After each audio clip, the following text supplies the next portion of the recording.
Olá, lobinhos e lobinhas, melhor possível. Aqui é o Aquela Cláudio, mais uma vez, trazendo para vocês uma das histórias do livro da Jungle. E hoje contaremos para você aquela que será a última aventura de Mowgli, mas não a última aventura da Jungle. O nome dessa historinha de hoje é Dentro da Hug. Vamos já explicar para vocês do que se trata. Mas lembra de dar o likezinho lá no nosso canal, se inscrever para que você possa receber e ativar até o sininho para você ter as notificações sempre que lançarmos uma nova história para vocês. Lembra de uma história que eu disse para vocês que essa é uma história para gente grande? Pois é, nesse momento nós vemos Mowgli já rapaz, já tendo passado por muitas e muitas vilas, muitas aldeias de homens, tendo aprendido já a falar muito bem a língua deles, tendo aprendido até alguns costumes deles. Havia em uma das reservas florestais da Índia, que na época era ocupada por ingleses, um dos chefes de uma dessas reservas florestais, que é onde chamamos de Hug, que significa na língua nativa separar, né, que os ingleses eles tinham um programa de reflorestamento e de preservação de algumas áreas para que elas pudessem continuar sendo sustentáveis, a fim de que algumas pessoas não queimassem, não devastassem as florestas e elas continuassem sendo úteis. Então, numa dessas reservas florestais havia um chefe da reserva chamado Gisborne. E Gisborne, ele era um inglês que morava numa choupana, muito agradável, tinha como serviçal um mordomo gordo, maometano porque ele acreditava em Maomé, né? No profeta Maomé, que hoje, vocês sabem, hoje eles adoram o deus Alá, né? Então, assim, para ficar mais ou menos a linguagem de vocês, aquele pessoal mais ou menos do lado da Arábia, então alguns indianos também eram maometanos. E o nome desse mordomo era Abdul Gafur. Vamos lembrar desse nome, tá bom? E no meio dessa história, Gisborne, ele geralmente tomava conta de uma grande reserva, ele chefiava, tinha alguns guardas florestais à disposição dele, certo? E certa vez, um desses guardas foi morto. E aí, ele sempre que acontecia alguma coisa do tipo, ele ia inspecionar, procurar saber quem foi. E quando chegou no local, viu a viúva daquele guarda chorando muito, gritando perto dele. E ele foi analisar para ver o que tinha acontecido. E os homens, outros que trabalhavam para esse guarda florestal, dizendo, olha, isso só pode ter sido obra do Vermelho. E o Vermelho eles estavam se referindo a um tigre. E no meio dessa situação toda, naquela, como é que eu posso dizer, balbúrdia, essas pessoas perceberam que alguém vinha se aproximando, assim, silenciosamente, e do nada ele surge. Quem? O nosso personagem principal, vestido única e exclusivamente com uma tanga e com uma guirlanda de flores na cabeça. E disseram, quem é esse? E foi que Mowgli se apresentou e disse, olha, alguns me chamam de Mowgli, mas se Sahib quiser saber quem realmente matou o homem, eu posso lhe indicar. E ele disse, como é que você pode saber dessas coisas? Eu disse, olha, eu conheço um pouco da selva e eu posso levar o senhor até lá, comigo. E ele, tudo bem. E aí Gisborne foi seguindo Mowgli andando no seu trotezinho que nós conhecemos bem, e Gisborne muito cansado atrás, vá mais devagar que senão eu não consigo acompanhar você, porque Mowgli ele sabia andar, sabia como pisar, e fazendo isso de forma muito silenciosa e graciosa. E quando foi chegando, eu disse, olha, se o senhor quiser, eu posso fazer com que o tigre ele venha até o senhor, eu posso tocar ele até o senhor. Ele disse, como assim? Você vai fazer como se ele fosse gado, fazer que ele venha até mim? Eu disse, bem, eu posso fazer isso. Mas se o senhor quiser, pode fazer do jeito que quiser. Mas olhe, a partir desse momento nós temos que fazer silêncio para que o cão não nos ouça. E ele estava se referindo a quem? É o tigre. Mowgli detestava tigres, você sabe bem. E ele disse, tudo bem, foram se aproximando e de fato estava lá o tigre, lambendo sua pata, olhando bem devagarinho, como quem não queria nada. Já tinha bebido água, estava descansando embaixo de um local que Mowgli disse que ele estaria. E aí disse, pronto, agora o senhor pode utilizar a sua carabina para fazer do seu jeito. E foi que Gisborne deu um tiro e acertou no meio dos olhos do tigre e deu mais outro tiro na cabeça dele que foi fatal. Não é? Claro, a gente sabe hoje em dia que não pode perseguir os animais e matar. Mas na época o costume era esse.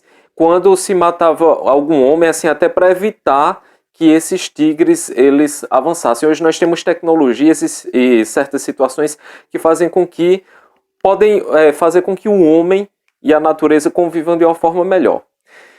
E aí Mowgli, com um certo desprezo, disse, não tinha muito que se aproveitar daquela carcaça. Agora eu posso carregar a arma do Senhor. E aí eles voltaram, né? E disse, eu gostaria muito de conhecer a sua cabana. Eu nunca vi a cabana de um homem branco antes. E quando chegaram lá, Mowgli ficou muito impressionado com as coisas que viu. E viu a persiana assim da janela, e ele foi mexer e a persiana fechou, e ele deu um pulo para a varanda de volta e disse, isso aqui deve ser uma armadilha. E Gisborne disse, não, nós homens não fazemos armadilha para outros homens. Certo? E aí ele disse, você tem coisas muito bonitas e preciosas aqui. E foi quando entrou o mordomo Abdul Garfur e disse, tem coisas preciosas. Tomara que elas não sejam, não chamem a atenção de alguns ladrõezinhos. Abdul, ele conhecia um pouco a Índia, ser indiano, e achava que todos aqueles seres que eram da selva, que vinham do nada, eram ladrões, que não eram confiáveis. E aí Mowgli simplesmente, com algum desprezo que nós já conhecemos bem, respondeu, lá de onde eu vim, quando as cabras balem muito alto, nós cortamos as cordas vocais delas para que elas não façam tanto barulho. E sem olhar com grande interesse para Garfur, saltou a janela e foi embora. E aí isso deixou Gisborne assim um pouco surpreso com assim, as respostas na ponta da língua que Mowgli tinha, e ele deu uma risada, né? Terminou de jantar, foi fumar seu cachimbo lá fora, ainda pensando naquele ser que tinha tanto conhecimento e que ele não sabia como é que existia alguém com tanto conhecimento da selva como ele.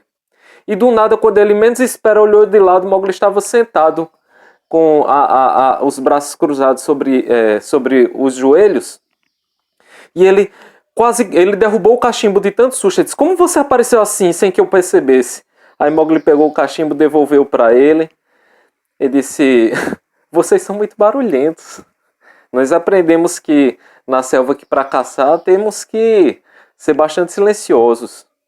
E aí disse, quais as novidades que você tem para mim? O que é que você tem para dizer para mim? Eu disse, olha, a novidade que tem é que os Nilgóis, eles estão bebendo água mais na parte tal do rio. Os javalis, eles estão bebendo um pouco mais para cima, porque eles geralmente não se dão muito bem. Tem um filhote de Nilgol caído foi morto por uma caça em determinado local. Aí Gisborne diz, como é que você pode saber dessas coisas? Eu acho que você está inventando para me fazer com que eu acredite nessas coisas de criança de você. Eu disse, não, amanhã se quiser eu mostro o filhote lá para o senhor. Eu disse, não, acho que você está querendo me ganhar na conversa. Eu disse, olha, eu vou lhe provar. Aí Mowgli entrou na selva silencioso como sempre. Quando menos espera, claro, ele tentando ouvir, Gisborne tentando ouvir qualquer coisa que viesse da selva na noite. Ele tinha um ouvido muito bem apurado, não tanto quanto o de Mowgli. E as panelas tilintando dentro da choupana dele, porque Abdul estava lavando as coisas, organizando. E Gisborne, vez ou outra, dizendo, olha, faz silêncio, você está fazendo muito barulho.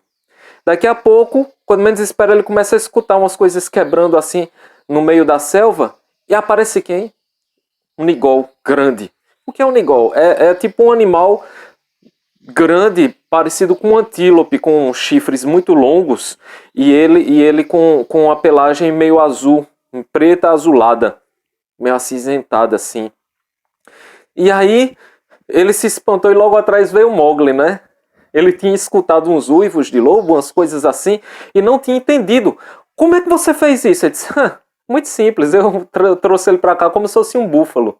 Esse daqui é o chefe dos Nilgoes. E ele estava por lá e eu trouxe para cá. Se quiser, eu trago todo o rebanho para cá. Disse, não precisa. Eu não sei como é que você fez essa bruxaria, essa coisa toda aí.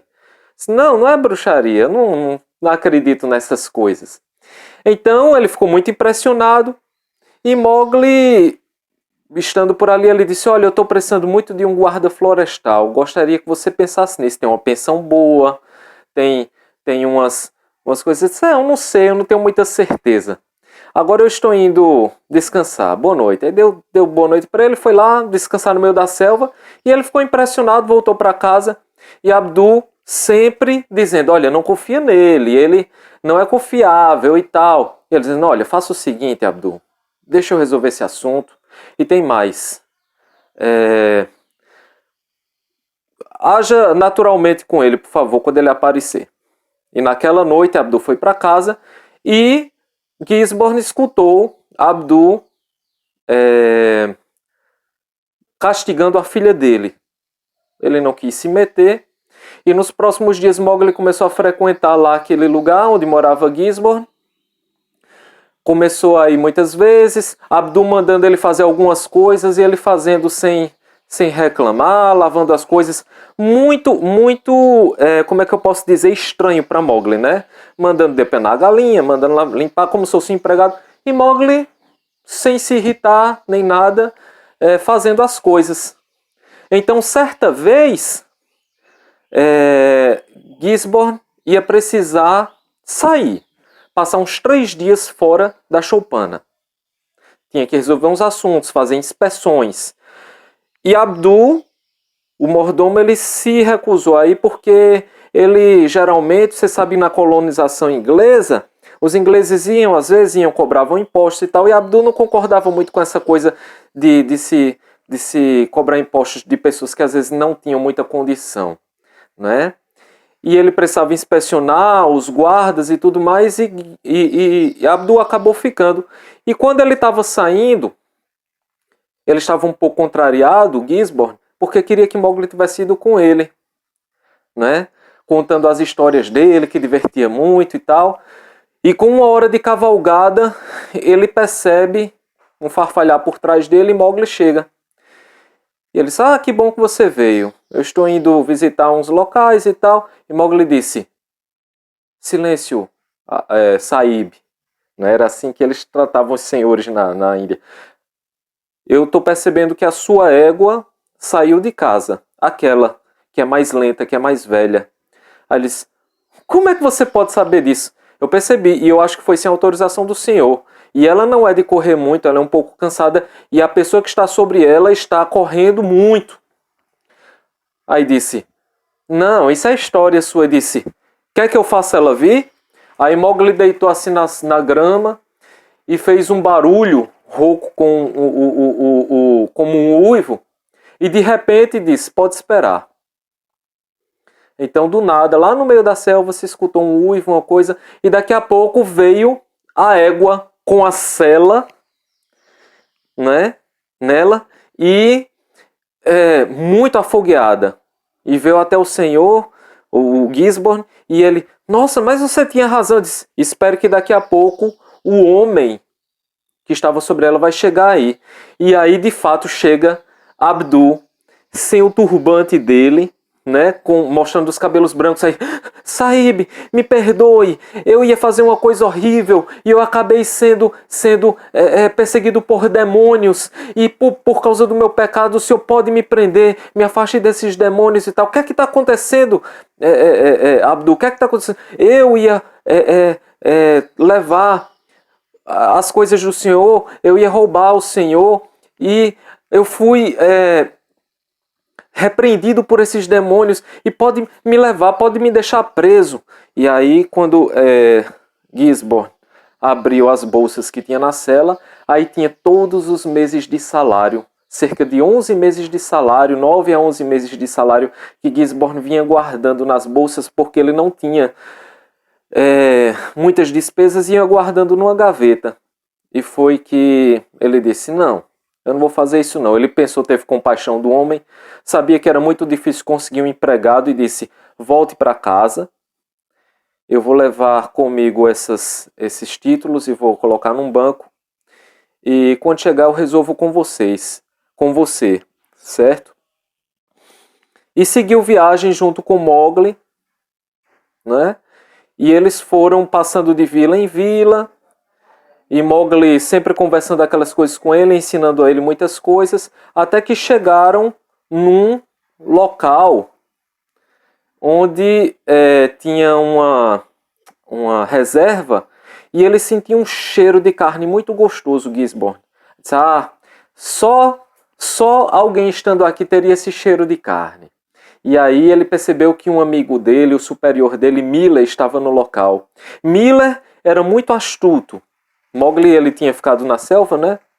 Miller era muito astuto, era uma pessoa que chegava do nada nos lugares para inspecionar. Ele às vezes até nem cumpria algumas ordens do governo, do vice-reino, mas ele era tão bom no que fazia e conhecia tão bem os costumes que o vice-reino acabava fazendo com que ele tivesse uma certa liberdade para as coisas. E se apresentou e viu Miller lá reclamando do empregado dele. Você está botando muito tempero, né? Com aqueles insultos que eu não vou dizer aqui. E foi no meio dessa situação que Gisborne começou a relatar algumas coisas, as novidades, quem ele tinha conhecido. E quando eles já estavam fumando charuto do lado de fora, do nada surgiu Mowgli. E Miller disse, nossa, de onde veio esse ser tão maravilhoso? Ele é um milagre. Aí Gisborne achou estranho ele chamado de milagre. Ele disse, por que você está dizendo isso? Olha, vem cá. Aí chamou Mowgli. Mowgli foi até ele. E ele olhou embaixo do braço de Mowgli e abaixo do joelho. E percebeu, olha, eu não sei, ele é um milagre por estar vivo. Porque as pessoas geralmente matam pessoas que são como ele. Ou seja, Miller conhecia, além da história dos meninos que eram criados por lobos em toda a Índia e que conheciam a selva. Mas geralmente Mowgli, aqui e ali quando chegava em alguns lugares era hostilizado. Eles jogavam pedra em Mowgli porque Mowgli conseguia fazer coisas que ninguém conseguia fazer achando que era bruxaria. Mas na verdade a gente sabe bem que ele controlava outras situações. Ele disse, olha, eu não vou te contar sobre isso. Eu vou deixar que o próprio Mowgli ele possa contar para você. E foi de fato o que aconteceu. Quando eles estavam voltando para casa, eles voltaram para casa e certa vez Gisborne foi acordado por Abdu. Venha, meu senhor, venha, eu vou lhe mostrar agora. Vou mostrar que feitiçaria. Ele agora levou minha filha, né? Levou minha filha com ele e desonrou, agora estou em desgraça. E aí foi entregando já o rifle para Gisborne e Gisborne foi com ele até a selva. E quando chegou lá, Mowgli estava assim, eles foram atrás de uma moitinha e ele viu Mowgli tocando uma flautazinha meio rústica que ele tinha, né? E os lobos dançando de duas patas para ele e a menina achando graça. Achando engraçado. Ele está vendo? Olha, ele encanta. Ele tem um demônio nele. Ele deve estar possuído. E Gisborne, você entendeu o que estava acontecendo? Disse, atire nele, senhor. Disse, não, tenha calma, deixa eu entender. Disse, olha. E Mowgli lá explicando para a menina. Eu nasci entre eles. A minha mãe, que me amamentou, era a mãe deles. O meu pai, que cobria a entrada da caverna para que o frio entrasse, tomou conta de mim. E eu nasci entre eles, então você não tem que ter medo. Eles são nossos amigos. E aí um irmão cinzento lá junto deles, lá, né? O lobo gris. E aí ele disse, então foi assim, às vezes o senhor Gisborne, ele não entende como é que eu consigo tanger um animal para cá, tanger outro animal para lá, afastar os javalis que estão afiando suas presas nas árvores novas que ele planta para reflorestar. Então afaste os animais para cá, para lá, com a ajuda dos meus irmãos aqui. E aí Gisborne finalmente entendeu. E ele disse, e tem mais. seu pai vem me perseguindo aqui e ali, e se eu quisesse que um deles atacasse seu pai agora, ele atacaria. E quando menos espera, Gisborne olhou de lado e o velho Abdu já tinha corrido para casa com medo. E aí Mowgli disse, e eu sei que já há algum tempo o Sr. Gisborne está aqui nos observando, estava junto com seu pai. Se esconda ali na mata que eu vou ter uma conversa com ele. E aí ela foi para a mata e um dos irmãos foi na segurança dela e ficou os outros 3. Ele disse, pode se aproximar, Sr. Gisborne. E ele se aproximou e disse, então, é disso que se trata? Essa magia toda que o pessoal falava? Disse, pois é, eu não entendo essas coisas de magia não, mas o meu segredo era esse. Então precisava que se ouvisse. E aí o Gisborne disse, olha, tudo bem, eu entendo, mas você desonrou Abdu com essas saídas com a filha dele. Então vai se fazer necessário que nós organizemos essa situação. E aí Gisborne entendeu porque Mowgli nunca retrucava as ordens do pai da menina, mesmo que ele fosse chato, injusto. Por quê? Porque em respeito a ele, Mowgli fazia isso. E ele disse, tudo bem, mas olha, além disso, eu vou querer que você se torne guarda florestal, porque você conhece a selva como ninguém. E você, a partir de hoje, vai receber a pensão, vai ter uma cabana que eu vou mandar você para lá, e você vai ter que aceitar essas condições. Aí disse, tudo bem, agora vá depois acertar com Gisborne, com Abdu, as situações referentes à menina. E aí eles voltaram, né? Quando eles voltaram, Gisborne proibiu que o pai da menina castigasse ela novamente e que eles iam acertar o casamento dos dois, e assim foi feito. E com uns dias, passaram-se alguns anos, Mowgli já era guarda florestal o melhor de todos, e cavalgando Gisborne com Miller, né, que era o alemão, que era chefe dele, do nada o alemão percebeu que tinha um lobo cinzento próximo a uma criancinha. E aí quando ele puxou o rifle e atirou, antes que acertasse o lobo, Gisborne deu um tapa que afastou o tiro dele. E aí, do meio da situação, Miller disse, o que é que está acontecendo? Você viu o que estava acontecendo? Ele disse, não se preocupe, eu vou lhe explicar já. Daqui a pouco vai aparecer uma moça, uma senhora, sem véu, e vai pegar a criança. E a moça pegou e disse, Sr. Gisborne, o que foi que aconteceu? De onde veio o tiro? Ele disse, não, é porque o Sr. Miller não conhecia a situação. E aí percebeu que junto chegou os lobos, e percebeu que os lobos estavam somente tomando conta daquela criancinha que era o filho de Mowgli. Então Mowgli tinha constituído família, era um guarda florestal, e Miller entendeu bem que tudo aquilo que era maravilhoso se tratava de uma das crianças que tinha vivido entre lobos. E essa foi a última das aventuras de Mowgli na selva. Claro, ele continuou trabalhando bem próximo dela, protegendo ela, guardando ela. E os próximos episódios do livro da Jungle, vamos contar para vocês outras histórias que tem nela. E eu gostaria que você permanecesse conosco. Então, meu melhor possível, somos do mesmo sangue, tu e eu.